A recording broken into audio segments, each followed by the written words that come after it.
Hello everybody, welcome to the Wonky Angle, where I talk about electronic music, both new and old. And today is a Patreon request from Jonathan Sanders. I'm talking about the debut album from Union Jack. There Will Be No Armageddon. Alright, it is time once again to talk about trance. This time though, we're going back to the early days of this genre. This album came out in 1995. While this isn't one of the first trance albums ever, we're still early enough in this genre's history where the majority of the groove is driven by old-school TB-303 acid synths. We're in the era where someone like Paul Van Dyk is still a newbie with one album and little to no background. This was also around the time that the Goa artists like Juno Reactor and later Astral Projection were starting to gain traction as well. Though we're slowly starting to move into the more melodic direction that I tend to associate with most releases in this genre. Now, I'm mainly just kind of picking this up from what I've heard from other people, but it seems when Union Jack came out onto the scene, they became cult favorites super quick. Like, there are a lot of people who were paying attention at the time this came out, and will tell you that this album here is a 10 out of 10 for them. A true classic in trance music, and coming from artists who never jumped onto the bandwagon of mainstream styles that so many other trance artists followed later on. Not that Union Jack really did much to begin with. As far as I can tell, Union Jack are basically a one-album wonder band, and the only other album that they released, Pylon Pigs in 2009, seems to primarily be trying to recreate what worked about this album. And not to say the two members of this outfit at the time did nothing else.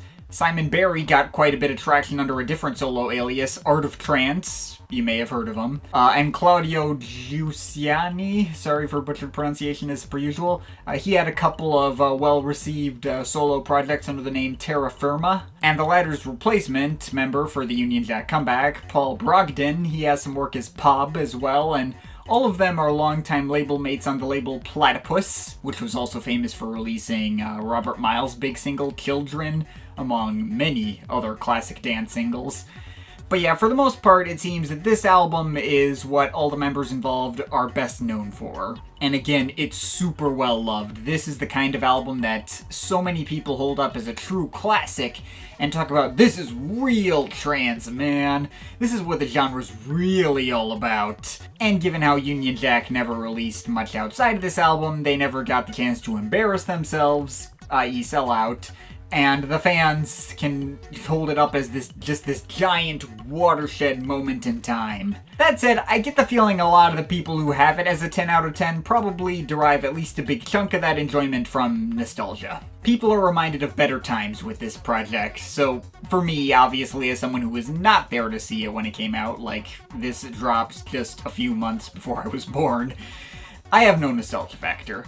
And, well, I still think it's great and absolutely worth checking out, it's just definitely not a 10. My main issue with this album is that you can tell really obviously that it is not new.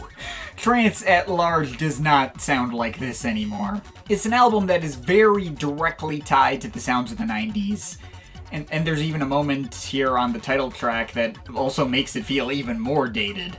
Like, there's this speech of vocal samples talking about how we basically survived the Cold War and how the world is not going to end in the year 2000. This little speech was almost certainly my least favorite moment on the album. It was just an unintentional, sharp reminder of all the ridiculous, stupid headlines I read these days and thinking about, sure, we survived nuclear war back then, but maybe someone in power is going to be dumb and try to start another war anyway, if we're not slowly killed off by global warming. And yeah, the title of this album does not really match the mood of the world in 2019. Maybe in a few years, if we actually do get the world back on track, this won't bug me as much, but right now this speech has me like, God, I really envy you 90s people for living in a world where it seemed like nothing could go wrong. Yikes, sorry for making that so depressing. But yeah, the rest of this album is pretty much rock solid. Very dated, yes, but it all holds up as an example of why these sounds became popular in the first place. I kind of see this album as like a transitional moment between the early acid-heavy styles of trance and the Goa stuff, and moving it into the more mainstream melodic-heavy styles that artists like BT brought about afterwards. It's just that perfect balance of still sounding underground and non-commercial, but also remaining very accessible and easy to get into. Unless you don't like TB303 sounds for whatever reason. What are you doing with your life in that case? And as tied to its time as these sounds are, Union Jack have definitely carved out a niche for themselves where I feel like I'd be able to recognize their style from a distance. Which is a giant plus for a genre as simple and saturated as trance music. But the other thing I really like about this album is the fact that even though these tracks are really simple and don't offer a ton of discussion by themselves, there is definitely enough sonic diversity to stay interesting. I mean, sure, you get the big singles, which kind of just set the standard sound they stick by. There's the opener, Red Herring. Not much to say about that one, just lets you know what to expect for this album with its usual acid-driven beats and breathy, chopped-up vocal samples later on. And Two Full Moons and a Trout was probably the most successful single from this project, too. I think that was their first track ever. Again, it doesn't do a lot that other tracks on here don't also do, but there is an undeniable groove to it and a lot of great melodic touches. I like those little flute riffs it adds occasionally and that cool ambient intro. And those Ghost in the Shell-esque choirs are pretty great, too. I bet deadmau5 was partially inspired by this track when he made his track Intel Stat in 2005.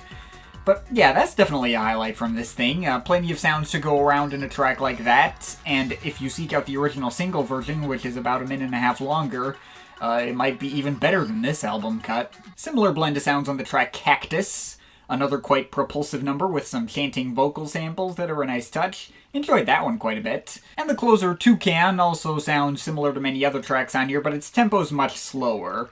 Not a giant standout for me personally, but it's certainly one I can recognize from a distance and would not skip.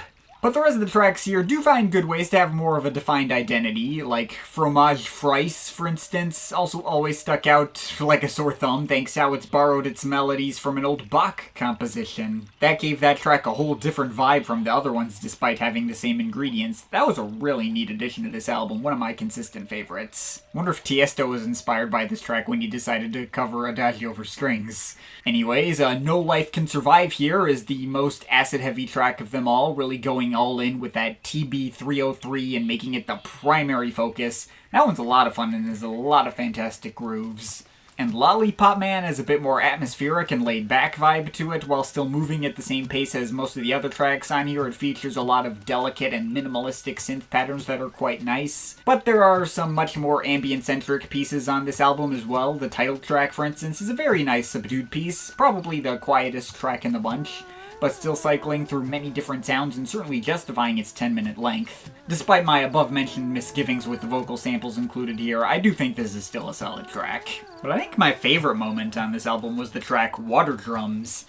Not really much of a trance track at all, mostly a bouncy, down-tempo piece that features lots of rhythmic splashing noises as its percussion, as described by the title, alongside ambient washes, a solid bass line, and some strangely humming vocals. And there's a whole sidetrack in the middle where it switches into a bit more straightforward groove with acid-tinged melodies and tabla percussion. This is a very effective and evocative track, another consistent favorite on this thing. So, yeah, that's everything on There Will Be No Armageddon. Overall, while again I don't think this album is perfect or as completely bulletproof as some fans have made it out to be, and of course I'm never going to have the same nostalgia factor for this as those fans, it is a really freaking solid trance album, and a go-to example of what this genre can be. It's certainly got a feel to it that I can't get out of any other releases, even if many may come close, and even if it's not a timeless record by any stretch, it does still hold up really well for what it is, and serves as a reminder of why we had these styles around in the first place. And regardless of my personal enjoyment, it's an undeniable staple of trance music history, and one that I can certainly co-sign as totally worth checking out, even this long after the scene it came from has moved on to other things. So, yeah, I'm overall feeling an 8.3 out of 10. But of course, this is just my opinion. You can feel free to disagree with it, but I'd like to hear your thoughts, so leave the comments in the comment thing down there. Shout out to my Patreon supporters, they're awesome people. If you want to add yourself to that list or make me review something, link to my Patreon is in the description. But yeah, that's pretty much it. That's all for today. See you next time.